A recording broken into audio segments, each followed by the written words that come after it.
તો વડોદરામાં કેન્દ્રીય ગૃહમંત્રી અમિત શાહનો રોડ શોનું આયોજન 3 કિલોમીટર લાંબો રોડ શો યોજાશે।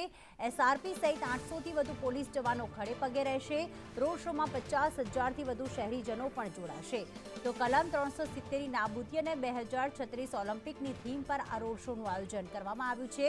નૃત્યો, વક્રતુંડ બેન્ડ જમાવશે રમઝટ, મહારાષ્ટ્રીયન યુવતીઓ બોલાવશે લેઝિંગની રમઝટ। આજે કેન્દ્રીય ગૃહમંત્રી અમિત શાહનો રોડ શો, આ રોડ શોમાં 50,000થી વધુ શહેરીજનો જોડાવા જઈ રહ્યા છે। કલમ 370 2036 ઓલિમ્પિકની થીમ પર કેસરિયા રોડ શો યોજાશે। આદિવાસી નૃત્યો કરવામાં આવશે, વક્રતુંડ બેન્ડ અને મહારાષ્ટ્રીયન યુવતીઓ દ્વારા લેઝિંગની રમઝટ બોલાવવામાં આવશે।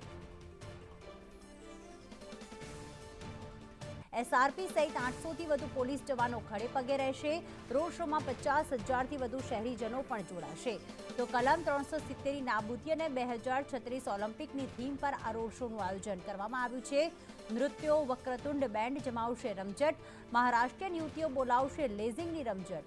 આજે કેન્દ્રીય ગૃહમંત્રી અમિત શાહનો રોડ શો, આ રોડ શોમાં 50,000થી વધુ શહેરીજનો જોડાવા જઈ રહ્યા છે। કલમ 370 2036 ઓલિમ્પિકની થીમ પર કેસરિયા રોડ શો યોજાશે। આદિવાસી નૃત્યો કરવામાં આવશે, વક્રતુંડ બેન્ડ અને મહારાષ્ટ્રીયન યુવતીઓ દ્વારા લેઝિંગની રમઝટ બોલાવવામાં આવશે।